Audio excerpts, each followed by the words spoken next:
The Gold Bug by Edgar Allan Poe. Many years ago, I contracted an intimacy with a Mr. William Legrand.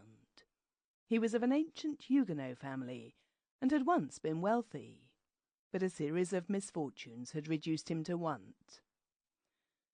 To avoid the mortification consequent upon his disasters, he left New Orleans, the city of his forefathers, and took up his residence at Sullivan's Island, near Charleston, South Carolina. This island is a very singular one. It consists of little else than the sea sand, and is about 3 miles long. Its breadth at no point exceeds 1/4 mile. It is separated from the mainland by a scarcely perceptible creek, oozing its way through a wilderness of reeds and slime, a favourite resource of the marsh hen. The vegetation, as might be supposed, is scant, or at least dwarfish. No trees of any magnitude are to be seen.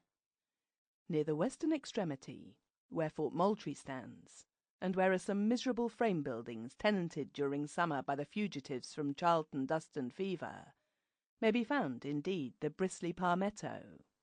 But the whole island, with the exception of this western point, and a line of hard white beach on the sea-coast, is covered with a dense undergrowth of the sweet myrtle, so much prized by the horticulturalists of England.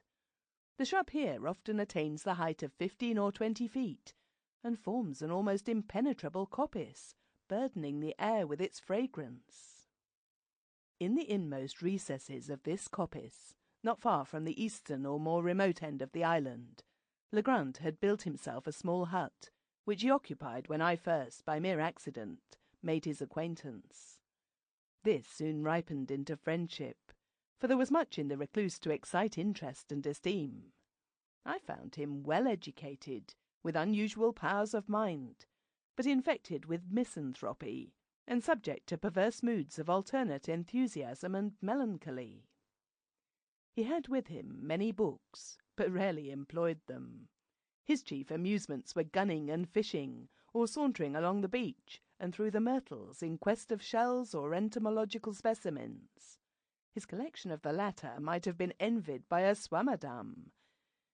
In these excursions he was usually accompanied by an old negro called Jupiter, who had been manumitted before the reverses of the family, but who could not be induced, neither by threats nor by promises, to abandon what he considered his right of attendance upon the footsteps of his young Massa Will.